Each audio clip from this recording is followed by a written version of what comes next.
ನಮಸ್ಕಾರಗಳಿರಿ. Stock market Kannada ಚಾನಲ್ಗೆ ಸ್ವಾಗತ ಸುಸ್ವಾಗತ. ಈ ವಿಡಿಯೋದಲ್ಲಿ ನಮ್ಮ ಮಾರ್ಕೆಟ್ಗೆ ಸಂಬಂಧಪಟ್ಟಂತೆ ಹಾಗೂ ಕೆಲವು ಇಂಡಿವಿಜುವಲ್ ಸ್ಟಾಕ್ಗಳಿಗೆ ಸಂಬಂಧಪಟ್ಟಂತೆ ಹಾಗೆ ಇನ್ನು ಕೆಲವು ಸೆಕ್ಟರ್ಗೆ ಸಂಬಂಧಪಟ್ಟಂತೆ ನಿನ್ನೆ ಹಾಗೂ ಇವತ್ತು ಬಂದಿರುವಂತಹ ಬ್ರೇಕಿಂಗ್ ಸುದ್ದಿಗಳ ಬಗ್ಗೆ ತಿಳ್ಕೊಳ್ಳುವಂತ ಪ್ರಯತ್ನವನ್ನು ಮಾಡೋಣ. ಹಲವಾರು ಅಪ್ಡೇಟ್ಗಳನ್ನ ಕವರ್ ಮಾಡ್ತಾ ಇದ್ದೀನಿ, ಹಾಗಾಗಿ ವಿಡಿಯೋನ ಕೊನೆವರೆಗೂ ನೋಡಿ, ಪೂರ್ತಿ ವಿಚಾರ ತಿಳ್ಕೊಳ್ಳಿ. ಮೊದಲಿಗೆ ಡಿಸ್ಕ್ಲೇಮರ್ ಕೊಡ್ಲಿಕ್ಕೆ ಇಷ್ಟಪಡ್ತೀನಿ. ಇಲ್ಲಿ ಕವರ್ ಮಾಡ್ತಿರುವಂತ ಯಾವುದೇ ಸ್ಟಾಕ್ ಅನ್ನು ಕೂಡ ರೆಕಮೆಂಡ್ ಮಾಡ್ತಿಲ್ಲ. ನೀವು ಫರ್ದರ್ ಸ್ಟಡಿ ಎಡಿಷನ್ ತಗೊಳ್ಬಹುದು. ಆಸ್ ಎಜುಕೇಶನಲ್ ಪರ್ಪಸ್ ನಾನು ವಿಡಿಯೋನ ಮುಂದೆ ತರ್ತಾ ಇದ್ದೀನಿ. ಹಾಗೆ ನಿಮ್ಮಲ್ಲಿ ಯಾರಿಗಾದ್ರೂ ನಮ್ಮ ತರಬೇತಿ ಕಾರ್ಯಕ್ರಮದಲ್ಲಿ ಇಂಟ್ರೆಸ್ಟ್ ಇದ್ರೆ ಇಮೇಲ್ ಮೂಲಕ ಸಂಪರ್ಕ ಮಾಡಬಹುದು. ಇದರಲ್ಲಿ ಲೈಫ್ ಲಾಂಗ್ ಉಪಯೋಗಕ್ಕೆ ಬರುವಂತಹ ವಿಷಯವನ್ನ ತಿಳ್ಕೊಳ್ತೀರಿ. ಜೊತೆಗೆ ನೀವು ಫ್ರೀ ಆದಂತಹ ಸಂದರ್ಭದಲ್ಲಿ ವಿಷಯವನ್ನ ತಿಳ್ಕೊಳ್ಬಹುದಾಗಿರುತ್ತೆ. ಇಂಟ್ರೆಸ್ಟ್ ಇರೋರು ಸಂಪರ್ಕ ಮಾಡಬಹುದು. ಇನ್ನು ಸುದ್ದಿಗಳ ಕಡೆ ನಾವು ಬರೋದಾದ್ರೆ, ನಿಮ್ಗೆಲ್ರಿಗೂ ಈಗಾಗಲೇ ಗೊತ್ತಿರೋ ಹಾಗೆ ಭಾರತದ ವಸ್ತುಗಳ ಮೇಲೆ ಅಮೆರಿಕ 50% ಟ್ಯಾರಿಫ್ ಅನ್ನು ಹಾಕಿದೆ. 25% ರೆಸಿಪ್ರೋಕಲ್ ಟ್ಯಾರಿಫ್ ಆದ್ರೆ ಇನ್ನು 25% ರಷ್ಯಾದಿಂದ ಆಯಿಲ್ ಪರ್ಚೇಸ್ ಮಾಡ್ತಿರೋ ಕಾರಣಕ್ಕೆ ಅಂತ ಹೇಳಿ ಡೊನಾಲ್ಡ್ ಟ್ರಂಪ್ ಅವರು ಹಾಕಿರುವಂತದ್ದು. ಟೋಟಲ್ 50% ಟ್ಯಾರಿಫ್ ಇದೆ. ಈಗಾಗಲೇ ಹಲವು ಇಂಡಸ್ಟ್ರೀಸ್ ಸ್ವಲ್ಪ ಕಷ್ಟಪಡ್ತಿದ್ದಾವೆ ಅಮೆರಿಕಾಗೆ ಸಪ್ಲೈ ಮಾಡ್ತಿದ್ದಂತವು. ನೋಡಬಹುದು 50% US tariffs hit India's exports. ನಮ್ಮ ಎಕ್ಸ್ಪೋರ್ಟ್ಸ್ ಮೇಲೆ ಇಂಪ್ಯಾಕ್ಟ್ ಆಗಿದೆ. But shrimps gems find Asia EU lifeline. Shrimps ಹಾಗೂ ಜೆಮ್ಸ್ ಅಂದ್ರೆ ರತ್ನಗಳು, ಶ್ರಿಂಪ್ಸ್ ಅಂದ್ರೆ ಗೊತ್ತಿದೆ ಅಂದ್ಕೊಳ್ತೀನಿ, ಸೀ ಫುಡ್, ಇವುಗಳು ಹೆಚ್ಚಿನ ಪ್ರಮಾಣದಲ್ಲಿ ಅಮೆರಿಕಾಗೆ ಎಕ್ಸ್ಪೋರ್ಟ್ ಆಗ್ತಾ ಇದ್ವು. ಟ್ಯಾರಿಫ್ ಕಾರಣಕ್ಕೆ ಒಂದಷ್ಟು ಸಮಸ್ಯೆಗಳು ಇಲ್ಲಿ ಆಗಿತ್ತು. ಬಟ್ ಈ ಎರಡು ಪ್ರಾಡಕ್ಟ್ ಏಷ್ಯಾ ಹಾಗೂ ಯುರೋಪಿಯನ್ ಯೂನಿಯನ್ ನಲ್ಲಿ ಒಂದಷ್ಟು ಸೇಲ್ಸ್ ಅನ್ನ ಮಾಡೋ ಮೂಲಕ ಅದನ್ನ ರೀಪ್ಲೇಸ್ ಮಾಡಿದ್ದೇವೆ. ಅಂದ್ರೆ ಅಮೆರಿಕಾದಿಂದ ಆಗಿದ್ದಂತ ಇಂಪ್ಯಾಕ್ಟ್ ಏನಿತ್ತು ಅದನ್ನ ಏಷ್ಯಾದ ಕೆಲವು ದೇಶಗಳಿಗೆ ಕಳಿಸೋ ಮೂಲಕ ಹಾಗೂ ಯುರೋಪಿಯನ್ ಯೂನಿಯನ್ ದೇಶಗಳಿಗೆ ಎಕ್ಸ್ಪೋರ್ಟ್ ಮಾಡೋ ಮೂಲಕ ಇಂಪ್ಯಾಕ್ಟ್ ಅನ್ನು ಕಡಿಮೆ ಮಾಡ್ಕೊಳ್ತಿದ್ದೇವೆ. ಈಗ ನೋಡಬಹುದು, gems and jewellery export to US fell 76%. September ಇಂದ ಡೌನ್ ಆಗಿದೆ. ಅದರಲ್ಲೂ ಲಾಸ್ಟ್ ಇಯರ್ ಗೆ ಕಂಪೇರ್ ಮಾಡಿದ್ರೆ 76% ಡೌನ್ ಆಗಿದೆ ಜೆಮ್ಸ್ ಅಂಡ್ ಜ್ಯುವೆಲರಿ ಎಕ್ಸ್ಪೋರ್ಟ್ಸ್. ಆದ್ರೆ ಓವರ್ ಆಲ್ ಎಕ್ಸ್ಪೋರ್ಟ್ಸ್ ನೋಡಬಹುದು, in the category dipped only 1.5% as exporters diverted volumes at the UAE, Hong Kong, Belgium, Indian express reported. ಅಂದ್ರೆ ಅಮೆರಿಕಾಗ ಹೋಗ್ತಿದ್ದು 76% down ಆಗಿದೆ ಲಾಸ್ಟ್ ಇಯರ್ ಗೆ compare ಮಾಡಿದ್ರೆ.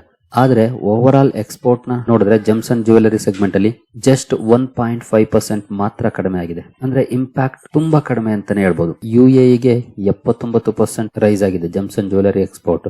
ಹಾಗೆ ಹಾಂಗ್ಕಾಂಗ್ 11%, ಬೆಲ್ಜಿಯಂ 8% ಅಪ್ ಆಗಿದೆ. ಈ ಮೂಲಕ ಅಮೆರಿಕಾಗೆ ಎಕ್ಸ್ಪೋರ್ಟ್ ಮಾಡ್ತಿದ್ದಂತ ಕಡಿಮೆ ಮಾಡಿಕೊಂಡು ಬೇರೆ ಮಾರ್ಕೆಟ್ ಗಳ ಕಡೆ ಗಮನ ಹರಿಸ್ತಾ ಕಂಪನಿಗಳು ಇಂಪ್ಯಾಕ್ಟ್ ಅನ್ನು ನಿಲ್ ಮಾಡ್ಕೊಂಡಿದ್ದಾವೆ ಅಂತಾನೆ ಹೇಳ್ಬೋದು. 1.5% ಅಂತಂದ್ರೆ ತುಂಬಾ ಕಡಿಮೆ ಇಂಪ್ಯಾಕ್ಟ್. ಗುಡ್ ನ್ಯೂಸ್ ಅಂತಾನೆ ಹೇಳ್ಬೋದು ಜೆಮ್ಸ್ ಅಂಡ್ ಜ್ಯುವೆಲರಿ ಸೆಗ್ಮೆಂಟ್ ಗೆ ಇದನ್ನ ನೋಡಿದ್ರೆ. ಇನ್ನು ಆಟೋ ಕಾಂಪೋನೆಂಟ್ ಸೆಗ್ಮೆಂಟ್ ಅಲ್ಲಿ US ಶಿಪ್ಮೆಂಟ್ಸ್ 12% ಡೌನ್ ಆಗಿದೆ ಸೆಪ್ಟೆಂಬರ್ ಅಲ್ಲಿ. ಬಟ್ ಟೋಟಲ್ ಎಕ್ಸ್ಪೋರ್ಟ್ 8% ರೈಸ್ ಆಗಿದೆ. ಅಮೆರಿಕಾಗೆ ಎಕ್ಸ್ಪೋರ್ಟ್ ಮಾಡ್ತಿದ್ದು 12% ಕಡಿಮೆ ಆಗಿದೆ. But over all auto components ಇಂಡಿಯಾದ ಎಕ್ಸ್ಪೋರ್ಟ್ಸ್ ಏನಿತ್ತು ಓವರ್ ಆಲ್ ಕೌಂಟ್ ತಗೊಂಡ್ರೆ 8% ರೈಸ್ ಆಗಿದೆ. ಯಾಕೆ ರೈಸ್ ಆಗಿದೆ ಅಂತಂದ್ರೆ ನೋಡಬಹುದು, ಜರ್ಮನಿನಲ್ಲಿ ಡಿಮಾಂಡ್ ಜಾಸ್ತಿ ಆಗ್ತಾ ಇದೆ, UAE ನಲ್ಲಿ, ಥೈಲ್ಯಾಂಡ್ ಅಲ್ಲಿ. ಇಲ್ಲಿ ಡಿಮಾಂಡ್ ಜಾಸ್ತಿ ಆಗಿರೋದು ಎಕ್ಸ್ಪೋರ್ಟ್ ಅನ್ನ ಇನ್ನೂ ಜಾಸ್ತಿ ಮಾಡಿದೆ. ಅಂದ್ರೆ ಟ್ಯಾರಿಫ್ ಇಂಪ್ಯಾಕ್ಟ್ ಇಲ್ಲವೇ ಇಲ್ಲ ಆಟೋ ಕಾಂಪೋನೆಂಟ್ಸ್ ಗೆ. ಅಮೆರಿಕಾಗೆ ಸಪ್ಲೈ ಮಾಡ್ತಿಲ್ಲ ಅಷ್ಟೇ, ನಾವು ಬೇರೆ ಕಸ್ಟಮರ್ಸ್ ನ ಹುಡ್ಕೊಂಡಿದೀವಿ. ಆಟೋ ಕಾಂಪೋನೆಂಟ್ಸ್ ಗೆ ಬಿಗ್ ಪಾಸಿಟಿವ್ ನ್ಯೂಸ್. ಏನೋ ಮರೈನ್ ಪ್ರಾಡಕ್ಟ್ ಗೆ ಬಂದ್ರೆ ಇಲ್ಲೂ ನೋಡಬಹುದು ಎಕ್ಸ್ಪೋರ್ಟ್ಸ್ 25% ರೈಸ್ ಆಗಿದೆ ಸೆಪ್ಟೆಂಬರ್ ಅಲ್ಲಿ. ಹಾಗೆ ಅಕ್ಟೋಬರ್ ಅಲ್ಲಿ 11% ರೈಸ್ ಆಗಿದೆ. ಎರಡೂ ಕಡೆ ರೈಸ್ ಆಗಿದೆ. ಹಾಗಾದ್ರೆ ಎಲ್ಲಿಂದ ಆರ್ಡರ್ಸ್ ಬಂದಿದೆ? ಚೀನಾದಿಂದ ನೋಡಬಹುದು. ಚೀನಾದಿಂದ ಆರ್ಡರ್ಸ್ ಜಾಸ್ತಿ ಬಂದಿದೆ. 60% ರೈಸ್ ಆಗಿದೆ ಚೀನಾಕ್ಕೆ ಕಳಿಸ್ತಿರುವಂತದ್ದು ಮರೈನ್ ಪ್ರಾಡಕ್ಟ್ಸ್ ಅಲ್ಲಿ. ಇನ್ನು ಜಪಾನ್ ಇಂದ 37% ರೈಸ್ ಆಗಿದೆ ಆರ್ಡರ್ಸ್. ಥೈಲ್ಯಾಂಡ್ ಇಂದ 70% ರೈಸ್ ಆಗಿದೆ. ಅಂಡ್ ಯುರೋಪಿಯನ್ ಯೂನಿಯನ್ ಕೂಡ ಜಾಸ್ತಿ ಮಾಡಿದೆ ಇಂಪೋರ್ಟ್ ಅನ್ನ ಭಾರತದಿಂದ. ಇಲ್ಲಿ ಇರುವಂತ ಸೆಕ್ಟರ್ಸ್ ಅನ್ನ ನೋಡಿದ್ರೆ ಜೆಮ್ಸ್ ಅಂಡ್ ಜ್ಯುವೆಲರಿ ಆಗ್ಬಹುದು, ಆಟೋ ಕಾಂಪೋನೆಂಟ್ಸ್ ಆಗ್ಬಹುದು, ಮರೈನ್ ಪ್ರಾಡಕ್ಟ್ಸ್ ಆಗ್ಬಹುದು, ಇಲ್ಲೆಲ್ಲ ಇಂಪ್ಯಾಕ್ಟ್ ಆಗೇ ಇಲ್ಲ. ಆಟೋ ಕಾಂಪೋನೆಂಟ್ಸ್ ಅಂತೂ ಪಾಸಿಟಿವ್ ಇದೆ. ಅಂದ್ರೆ ಅಮೆರಿಕಾಗೆ ಕಳಿಸ್ತಿದ್ದಂತ ಎಕ್ಸ್ಪೋರ್ಟ್ಸ್ ಕಡಿಮೆ ಆಗಿದೆ. ಅಟ್ ದ ಸೇಮ್ ಟೈಮ್ ಬೇರೆ ದೇಶಗಳ ಕಡೆ ಕಂಪನಿಗಳು ಗಮನ ಹರಿಸಿ ಅಲ್ಲಿ ಕಸ್ಟಮರ್ಸ್ ಅನ್ನ ಹುಡುಕೊಂಡಿದ್ದಾರೆ. ಸೊ ಓವರ್ ಆಲ್ ಇಂಪ್ಯಾಕ್ಟ್ ನಿಲ್. ಹಾಗಂತ ನೆಗೆಟಿವ್ ಇಂಪ್ಯಾಕ್ಟ್ ಆಗೇ ಇಲ್ವಾ? ಖಂಡಿತ ಕೆಲವು ಸೆಗ್ಮೆಂಟ್ಸ್ ಅಲ್ಲಿ ಆಗಿದೆ. ನೋಡಬಹುದು, ಸ್ಪೋರ್ಟ್ಸ್ ಗೂಡ್ಸ್ ಅಲ್ಲಿ 40% ಎಕ್ಸ್ಪೋರ್ಟ್ಸ್ ಅಮೆರಿಕಾಗೆ ಹೋಗ್ತಾ ಇತ್ತು. ಅಲ್ಲಿ ಅಕ್ಟೋಬರ್ ಅಲ್ಲಿ 6% ಡಿಕ್ಲೈನ್ ಆಗಿದೆ. Manufacturers fail to find meaningful alternative markets. ಬೇರೆ ಮಾರ್ಕೆಟ್ಸ್ ಅನ್ನ ಗಳಿಸಿಕೊಳ್ಳೋದ್ರಲ್ಲಿ ಫೇಲ್ ಆಗಿದೆ ಸ್ಪೋರ್ಟ್ ಗೂಡ್ಸ್ ಅಲ್ಲಿ. ಇನ್ನು ಕಾಟನ್ ಗಾರ್ಮೆಂಟ್ ಸೆಗ್ಮೆಂಟ್ ಅಲ್ಲಿ 6% ಡೌನ್ ಇದೆ. UAE, ಸ್ಪೇನ್, ಇಟಲಿ, ಸೌದಿ ಅರೇಬಿಯಾಗೆ ಸಾಕಷ್ಟು ಎಕ್ಸ್ಪೋರ್ಟ್ ಮಾಡಿದ್ದಾವೆ ಕಂಪನೀಸ್. ಬಟ್ ಸ್ಟಿಲ್ 6% ಡೌನ್ ಇದೆ. ಅಮೆರಿಕದಿಂದ ಬರ್ತಿದ್ದಂತ ಡಿಮಾಂಡ್ 25% ಕಡಿಮೆ ಆಗಿದೆ. ಇನ್ನು ಲೆದರ್ ಫುಟ್ವೇರ್ ಎಕ್ಸ್ಪೋರ್ಟ್ಸ್ ಅಲ್ಲೂ ಕೂಡ 10% ಡಿಕ್ಲೈನ್ ಆಗಿದೆ. US ಆರ್ಡರ್ಸ್ ಕಡಿಮೆ ಆಗಿರೋದು ಇಲ್ಲಿ ಒಂದಷ್ಟು ನೆಗೆಟಿವ್ ಇಂಪ್ಯಾಕ್ಟ್ ಅನ್ನ ಮಾಡಿದೆ. ಬಟ್ ಏನು ಎಕ್ಸ್ಪೆಕ್ಟೇಷನ್ ಇತ್ತು ಅಷ್ಟು ದೊಡ್ಡ ಮಟ್ಟದ ನೆಗೆಟಿವ್ ಇಂಪ್ಯಾಕ್ಟ್ ಅನ್ನ ಮಾಡ್ಲಿಕ್ಕೆ ಸಾಧ್ಯ ಆಗಿಲ್ಲ ಅಂತಾನೆ ಹೇಳ್ಬೋದು ಈ ರಿಪೋರ್ಟ್ ಗಳನ್ನ ನೋಡಿದ್ರೆ. ಇನ್ನು ಗವರ್ನಮೆಂಟ್ ಏನ್ ಹೇಳಿದೆ ಈ ಬೆಳವಣಿಗೆಗಳಿಗೆ ಅಂತ ನೋಡಿದರೆ, department of commerce has urged exporters not to slash prices in new markets. ಅಂದ್ರೆ ಕಂಪನಿಗಳೇನು ಹೊಸ ಮಾರ್ಕೆಟ್ಸ್ ಅನ್ನ ಪಡ್ಕೊಂಡಿದ್ದಾವೆ ಅಲ್ಲಿ ಪ್ರೈಸ್ ಅನ್ನ ಕಡಿಮೆ ಮಾಡಿ ಸೇಲ್ ಮಾಡಕ್ ಹೋಗ್ಬೇಡಿ ಅನ್ನುವಂತ ಸಜೆಷನ್ ಅನ್ನ ಮಾಡಿದೆ. ಯಾಕೆಂತಂದ್ರೆ ಡಿಸ್ಕೌಂಟ್ ಕೊಡ್ತಾ ಹೋದ್ರೆ ಡ್ಯಾಮೇಜ್ ಆಗ್ಬಹುದು, ಭಾರತದ ಲಾಂಗ್ ಟರ್ಮ್ ಪೊಸಿಷನ್ ಮೇಲೂ ಕೂಡ ಡ್ಯಾಮೇಜ್ ಆಗ್ಬಹುದು. ಹಾಗಾಗಿ ಡಿಸ್ಕೌಂಟ್ ಕೊಡೋಕ್ ಹೋಗ್ಬೇಡಿ ಅನ್ನುವಂತ ಮಾತನ್ನ ಕಂಪನೀಸ್ಗೆ ಹೇಳಿದೆ. ಹಾಗಾದ್ರೆ ಭಾರತದ ಗೂಡ್ಸ್ ಬೇರೆ ದಾರಿಗಳ ಮೂಲಕ ಅಮೆರಿಕಾಗ ಹೋಗ್ತಾ ಇದೆಯಾ ಅಂತಹ ಪ್ರಾಬಬಿಲಿಟಿಯನ್ನ ತಳ್ಳಿ ಹಾಕಕ್ಕಾಗೋದಿಲ್ಲ. ಅಂದ್ರೆ ರೀರೂಟ್ ಆಗುತ್ತೆ ಟ್ರೇಡ್, ಸಾಕಷ್ಟು ಸಲ ಇದು ಆಗುತ್ತೆ. ಫಾರ್ ಎಕ್ಸಾಂಪಲ್, ನಾವು ಪಾಕಿಸ್ತಾನದ ಜೊತೆ ಯಾವುದೇ ವ್ಯವಹಾರನ ಮಾಡಿಲ್ಲ ಅಂದ್ರೂ ಕೂಡ ಭಾರತದ ಪ್ರಾಡಕ್ಟ್ಸ್ ಪಾಕಿಸ್ತಾನಕ್ಕೆ ಹೋಗುತ್ತೆ, ಇಲ್ಲಿಂದ ದುಬೈಗೆ ಹೋಗುತ್ತೆ, ದುಬೈಯಿಂದ ರೀರೂಟ್ ಆಗುತ್ತೆ ಪಾಕಿಸ್ತಾನಕ್ಕೆ. ಅಂದ್ರೆ ದುಬೈಯರು ತಗೊಳ್ತಾರೆ ಇಂಡಿಯನ್ ಪ್ರಾಡಕ್ಟ್ಸ್ ಅನ್ನ, ಅವ್ರು ಅಲ್ಲಿಂದ ಮತ್ತೆ ಮಾರಾಟ ಮಾಡ್ತಾರೆ. ಈ ರೀತಿಯಾಗಿ ರೀರೂಟಿಂಗ್ ನಡೀಬಹುದು. ಯಾಕೆಂತಂದ್ರೆ ಆಸ್ಟ್ರೇಲಿಯಾದ ಶೇರ್ ನೋಡಬಹುದು 2% ಇತ್ತು, ಅದು 9% ಕಪ್ ಆಗಿದೆ. ಹಾಂಗ್ಕಾಂಗ್ ಶೇರ್ ಕೂಡ ಡಬಲ್ ಆಗಿದೆ, 1% ಇದ್ದು 2% ಆಗಿದೆ. ಇಂಡಿಯನ್ ಶಿಪ್ಮೆಂಟ್ಸ್ ಡ್ರಾಪ್ ಆದ್ರೂ ಕೂಡ ಬೇರೆ ದೇಶಗಳು ಇಂಡಿಯನ್ ಪ್ರಾಡಕ್ಟ್ಸ್ ಅನ್ನ ತಗೊಳ್ತಿರೋದು ಮೇ ಬಿ ರೀರೂಟಿಂಗ್ ಗೆ ಕಾರಣ ಆಗಬಹುದು ಮುಂದಿನ ದಿನಗಳಲ್ಲೂ ಕೂಡ. ಇಂಡಿಯಾದ ವಾಲ್ಯೂಮ್ಸ್ ಕೂಡ ಡೌನ್ ಆಗಿದೆ 18%, ಚೀನಾದು 16% ಡೌನ್ ಆಗಿದೆ. ಬಟ್ ಇಂಡೋನೇಷ್ಯಾ, ಥೈಲ್ಯಾಂಡ್, ವಿಯೆಟ್ನಾಂ ಇಲ್ಲಿ ಗ್ರೋತ್ ಕಂಡು ಬಂದಿದೆ 10.1%, 3.6%, 3.6%. ಅಂದ್ರೆ ಅಮೆರಿಕಾಗೆ ಹೋಗ್ತಿರುವಂತಹ ಪ್ರಾಡಕ್ಟ್ಸ್. ಈ ರೀತಿಯ ಬದಲಾವಣೆಗಳು ಭಾರತದ ಎಕ್ಸ್ಪೋರ್ಟ್ಸ್ ಅಲ್ಲಿ ಆಗ್ತಿದೆ, ಎಸ್ಪೆಷಲಿ ಟ್ಯಾರಿಫ್ ನ ಕಾರಣಕ್ಕೆ. ಒಟ್ಟಿನಲ್ಲಿ ಓವರ್ ಆಲ್ ಡೆವಲಪ್ಮೆಂಟ್ಸ್ ನ ನೋಡಿದ್ರೆ ಖಂಡಿತ ದೊಡ್ಡ ಮಟ್ಟದ ಇಂಪ್ಯಾಕ್ಟ್ ಕಾಣ್ತಾ ಇಲ್ಲ. ಅಲ್ಪ ಸ್ವಲ್ಪ ಇದೆ, ಅದರಲ್ಲೂ ಸ್ಪೆಸಿಫಿಕ್ ಸೆಕ್ಟರ್ಸ್ಗೆ, ಬಟ್ ನಾಟ್ ಆಲ್ ಸೆಕ್ಟರ್ಸ್ ಅಂತಾನೆ ಹೇಳ್ಬಹುದು. ನೋಡೋಣ ಇನ್ನು Q3 ರಿಸಲ್ಟ್ ಬಂದ್ರೆ ಆಗ ಇನ್ನೂ ನಮಗೆ ಕ್ಲಾರಿಟಿ ಸಿಗುತ್ತೆ ಇದಕ್ಕೆ ಸಂಬಂಧಪಟ್ಟಂತೆ. ಖಂಡಿತ ಇದು ನಮ್ಮ ಇಂಡಿಯನ್ ಎಕ್ಸ್ಪೋರ್ಟರ್ಸ್ಗೆ ಪಾಸಿಟಿವ್ ಸುದ್ದಿ ಅಂತಾನೆ ಹೇಳ್ಬಹುದು. ನೋಡೋಣ, ಇದು ಈಗ ಬರ್ತಿರುವಂತಹ ಲೆಕ್ಕಾಚಾರ. ರಿಸಲ್ಟ್ ಬಂದಾಗ ಇನ್ನು ಆಕ್ಚುಯಲ್ ವಿಷಯಗಳು ಗೊತ್ತಾಗುತ್ತೆ.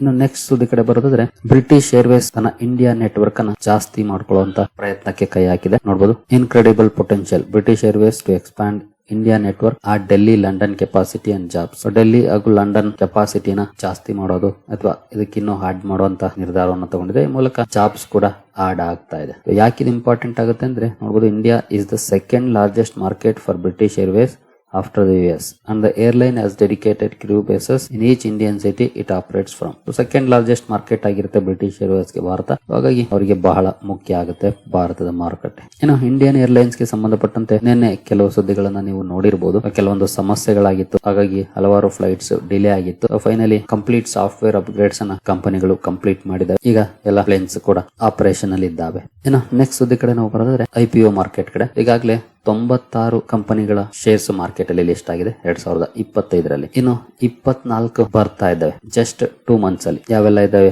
ಅದರಲ್ಲಿ ಮೇಜರ್ ಆಗಿರುವಂತ ನೋಡಬಹುದು, ICICI Pro, Meesho, Juniper. Total 24 IPOs 40,000 ಕೋಟಿಯನ್ನ ರೈಸ್ ಮಾಡ್ತಾ ಇದ್ದಾವೆ ಮುಂದಿನ ದಿನಗಳಲ್ಲಿ. ಈಗಾಗಲೇ 96 ಲಿಸ್ಟಿಂಗ್ ಆಗಿದೆ. ಪ್ರೈಮರಿ ಮಾರ್ಕೆಟ್ ಅಂತೂ ತುಂಬಾನೇ ಬಿಸಿ ಆಗಿದೆ ಅಂತ ಹೇಳ್ಬೋದು, ಈ ವರ್ಷದ ಪೂರ್ತಿ ಅಂತ ಹೇಳ್ಬೋದು. ಅದರಲ್ಲೂ ಮಾರ್ಕೆಟ್ ಕಂಡೀಷನ್ ಅಷ್ಟೇನು ಚೆನ್ನಾಗಿಲ್ಲ ಅಂದ್ರೂ ಕೂಡ ಪ್ರೈಮರಿ ಮಾರ್ಕೆಟ್ ಅಂತೂ ತುಂಬಾನೇ ಬಿಸಿ ಇತ್ತು. ಇನ್ನು ನೆಕ್ಸ್ಟ್ IPOಗೆ ಸಂಬಂಧಪಟ್ಟಂತೆ ಇನ್ನೊಂದು ಸುದ್ದಿ, ಅದರಲ್ಲೂ ಎಸ್ಪೆಷಲಿ ಪ್ರೀ IPOಗೆ ಸಂಬಂಧಪಟ್ಟಂತೆ ಝರೋದ ಫೌಂಡರ್ ನಿತಿನ್ ಕಾಮತ್ ಅವರು ಇನ್ವೆಸ್ಟರ್ಸ್ ಗೆ ವಾರ್ನ್ ಮಾಡಿದ್ದಾರೆ ಅಂತ ಹೇಳ್ಬೋದು. ನೋಡಬಹುದು, phenomenally stupid Zerodha Nithin Kamath warns against blind pre IPO frenzy as unlisted market booms. ಇತ್ತೀಚಿನ ದಿನಗಳಲ್ಲಿ ಅನ್ಲಿಸ್ಟೆಡ್ ಮಾರ್ಕೆಟ್ ತುಂಬಾನೇ ಆಕ್ಟಿವ್ ಆಗ್ತಿದೆ, ತುಂಬಾ ಜನ ಇನ್ವೆಸ್ಟ್ ಮಾಡ್ತಾ ಇದ್ದಾರೆ. ಅದಕ್ಕೆ ಕಾರಣ ಕಂಪನಿಗಳು IPO ತಂದ್ರೆ ನಮಗೆ ದೊಡ್ಡ ಲಾಭ ಆಗುತ್ತೆ ಅಂತ. ಖಂಡಿತ ಲಾಭ ಆಗುತ್ತೆ, ಬಟ್ ಅಷ್ಟೇ ರಿಸ್ಕ್ ಕೂಡ ಇರುತ್ತೆ. ನಾನು ಈ ಹಿಂದೆ ಈಗಾಗಲೇ ಇದ್ರ ಬಗ್ಗೆ ಡೀಟೇಲ್ ವಿಡಿಯೋನು ಕೂಡ ಕವರ್ ಮಾಡಿದ್ದೀನಿ. ಅನ್ಲಿಸ್ಟೆಡ್ ಮಾರ್ಕೆಟ್ ಗೆ ಸಂಬಂಧಪಟ್ಟಂತೆ ತುಂಬಾ ಜನ ಕಮೆಂಟ್ ಸೆಕ್ಷನ್ ಅಲ್ಲೂ ಕೂಡ ಪ್ರಶ್ನೆ ಮಾಡ್ತಾ ಇರ್ತೀರಿ. ತುಂಬಾನೇ ಕೇರ್ಫುಲ್ ಆಗಿರ್ಬೇಕಾಗುತ್ತೆ ಅನ್ಲಿಸ್ಟೆಡ್ ಶೇರುಗಳಲ್ಲಿ ಹೂಡಿಕೆ ಮಾಡಿ. ಯಾಕೆಂತಂದ್ರೆ ಪ್ರಾಪರ್ ಆಗಿ ಮಾಹಿತಿ ಸಿಗೋದಿಲ್ಲ. ಒನ್ಸ್ ಲಿಸ್ಟ್ ಆಯ್ತು ಅಂತಂದ್ರೆ ಸೆಬಿಯ ರೂಲ್ಸ್ ಇರುತ್ತೆ, ಕಾಂಪ್ಲೈನ್ಸ್ ಗಾಗಿ ಸಾಕಷ್ಟು ಮಾಹಿತಿಯನ್ನ ಕಂಪನಿಗಳು ಕೊಡ್ತಾ ಹೋಗ್ತವೆ. ಬಟ್ ಪ್ರೀ IPO ಯಾವುದೇ ರೂಲ್ಸ್ ಇರೋದಿಲ್ಲ, ಅವ್ರಿಗೆಲ್ಲ ಮಾಹಿತಿಯನ್ನ ಕೊಡಬೇಕು ಅಂತ. ಹಾಗಾಗಿ ಅವ್ರಿಗೇನು ಪಾಸಿಟಿವ್ ಅನ್ಸುತ್ತೋ ಅದನ್ನ ಮಾತ್ರ ಕೊಡಬಹುದು, ಅಂತ ಪ್ರಾಬಬಿಲಿಟಿ ಕೂಡ ಇರುತ್ತೆ. ಈ ತುಂಬಾನೇ ಕೇರ್ಫುಲ್ ಆಗಿರ್ಬೇಕು. ನಿತಿನ್ ಕಾಮತ್ ಅವರು ಕೂಡ ಅದನ್ನ ಹೇಳ್ತಾ ಇರೋದು, ಎಸ್ಪೆಷಲಿ ಸ್ಟುಪಿಡಿಟಿ ಅಂತಾನೆ ಹೇಳ್ತಿದ್ದಾರೆ ಅದನ್ನ ಅಲ್ಲಿ ಹೂಡಿಕೆ ಮಾಡೋದು. ನೀವು ಇಲ್ಲಿ ನೋಡಬಹುದು, I honestly didn't expect the unlisted share space to become this popular. ಎಷ್ಟು ದೊಡ್ಡ ಮಟ್ಟದ ಪಾಪ್ಯುಲಾರಿಟಿ ಅವುಗಳಿಗೆ ಸಿಗೋದು ನಾನು ಎಕ್ಸ್ಪೆಕ್ಟ್ ಮಾಡಿರ್ಲಿಲ್ಲ ಅಂತ ಹೇಳ್ತಾರೆ. ರಿಸ್ಕಿ ಸೆಗ್ಮೆಂಟ್ ದೂರ ಇರೋದೇ ಒಳ್ಳೇದು, ಎಸ್ಪೆಷಲಿ ಸಣ್ಣ ಇನ್ವೆಸ್ಟರ್ಸ್. ಇನ್ನು ವೋಲ್ಟಾಸ್ ಗೆ ಸಂಬಂಧಪಟ್ಟಂತೆ ಒಂದು ಸುದ್ದಿ ಬಂದಿದೆ. NCLAT rejects insolvency plea against Voltas upholds NCLT order. ಇಲ್ಲಿ ನೋಡಬಹುದು, ಏರ್ ವೇವ್ ಟೆಕ್ನೋಕ್ರಾಫ್ಟ್ ಅನ್ನುವಂತ ಕಂಪನಿ ವೋಲ್ಟಾಸ್ ಮೇಲೆ ಇನ್ಸಾಲ್ವೆನ್ಸಿ ಪ್ರೊಸೀಡಿಂಗ್ ಗೆ ಸಂಬಂಧಪಟ್ಟಂತೆ ಕೇಸ್ ಹಾಕಿತ್ತು. NCLT ನಲ್ಲಿ ಈಗಾಗಲೇ ವೋಲ್ಟಾಸ್ ಪರವಾಗಿ ಆರ್ಡರ್ ಬಂದಿತ್ತು. ಮತ್ತೆ ಇದು ಅಪಿಲೇಟ್ ಟ್ರಿಬ್ಯುನಲ್ ಹೋಗಿತ್ತು NCLAT ಗೆ. ಅಲ್ಲೂ ಕೂಡ NCLT ಆರ್ಡರ್ ನ ಎತ್ತಿ ಹಿಡಿದಿದೆ. ಮುಂಚಿನ ಆರ್ಡರ್ ಏನಿತ್ತು ಅದನ್ನ ಕಂಟಿನ್ಯೂ ಮಾಡಿದೆ, ಯಾವುದೇ ರೀತಿಯ ಬದಲಾವಣೆಯನ್ನ ಮಾಡಿಲ್ಲ. ಟಾಟಾ ಗ್ರೂಪ್ ನ ಕಂಪನಿ ನಿಮಗೆ ಗೊತ್ತಿರಬಹುದು, ವೋಲ್ಟಾಸ್ ಕಂಪನಿ ಕೆಲವೊಂದು ಡಿಸ್ಪ್ಯೂಟ್ಸ್ ಅನ್ನ ಹೊಂದಿದೆ ಏರ್ವೇವ್ ಟೆಕ್ನೋಕ್ರಾಫ್ಟ್ ಜೊತೆ. ಹಾಗಾಗಿ ಈ ರೀತಿಯ ಗಜ್ಜಗಾಟಗಳು ನಡೀತಿದೆ. ಇನ್ನು ಪ್ರಭುದಾಸ್ ಲೀಲಾಧರ್ ಮೇಲೆ ಸೆಬಿ 7 ದಿನಗಳ ಬ್ಯಾನ್ ಅನ್ನ ಮಾಡಿದೆ. ಕಂಪನಿ ಹಲವು ರೂಲ್ ವೈಲೇಷನ್ಸ್ ಅನ್ನ ಮಾಡಿದೆ ಅಂತ. ಯಾವೆಲ್ಲ ರೂಲ್ಸ್ ಅಂತ ನೋಡೋದಾದ್ರೆ especially regulations related to client funds, margin requirements, reporting practices and brokerage charges, ಇವುಗಳಿಗೆ ಸಂಬಂಧಪಟ್ಟಂತ ರೂಲ್ಸ್ ವೈಲೇಷನ್ಸ್ ಗೆ ಸಂಬಂಧಪಟ್ಟಂತೆ ಸೆಬಿ 7 ದಿನ ಈ ಕಂಪನಿಯನ್ನ ಬ್ಯಾನ್ ಮಾಡಿದೆ. 7 ದಿನದ ನಂತರ ಆಸ್ ಯೂಶುವಲ್ ಕಂಪನಿ ಕೆಲಸವನ್ನ ಕಂಟಿನ್ಯೂ ಮಾಡುತ್ತೆ. ಬಟ್ ಇದು as a warning sign SEBI ಈ ರೀತಿಯ ನಿರ್ಧಾರವನ್ನು ತಗೊಂಡಿದೆ. ಮತ್ತೆ ಏನಾದ್ರೂ ರಿಪಿಟೇಷನ್ಸ್ ಆದ್ರೆ ಬಹುಶಃ ಅದು ದೊಡ್ಡ ಮಟ್ಟದಲ್ಲಿ ಬ್ಯಾನ್ ಕೂಡ ಮಾಡಬಹುದು.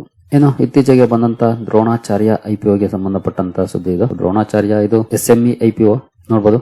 Dronacharya's IPO under scanner. SEBI bars company promoters from market, slaps 50 lakh penalty. ಕಂಪನಿಯ ಪ್ರಮೋಟರ್ಸ್ ಅನ್ನ ಮಾರ್ಕೆಟ್ ಇಂದ ಬಾರ್ ಮಾಡಿದೆ. ಜೊತೆಗೆ 50 ಲಕ್ಷ ಪೆನಾಲ್ಟಿ ಕೂಡ ಹಾಕಿದೆ ದ್ರೋಣಾಚಾರ್ಯ ಕಂಪನಿಯ ಪ್ರಮೋಟರ್ಸ್ ಮೇಲೆ. ನೋಡಬಹುದು, Prateek Srivastava, Nikita Srivastava from accessing securities market for 2 years after finding them guilty of misusing IPO proceeds. ಅಂದ್ರೆ IPO proceeds ಏನಿತ್ತು, ಹಣ ಏನಿತ್ತು IPO ದಿಂದ ಬಂದದ್ದು, ಅದನ್ನ ಮಿಸ್ಯೂಸ್ ಮಾಡಿದ್ದಾರೆ ಅನ್ನುವಂತ ಆರೋಪದ ಮೇಲೆ ಈ ರೀತಿಯ ನಿರ್ಧಾರವನ್ನು ತಗೊಂಡಿದೆ. ಜೊತೆಗೆ misrepresenting the financial statements and diverting company funds. Financial statements ಅನ್ನ ಮಿಸ್ರೆಪ್ರೆಸೆಂಟ್ ಮಾಡಿದ್ದಾರೆ ಅಂದ್ರೆ ಸುಳ್ಳು ನಂಬರ್ಸ್ ಅನ್ನ ತೋರಿಸಿದ್ದಾರೆ ಅಂತ ಅರ್ಥ.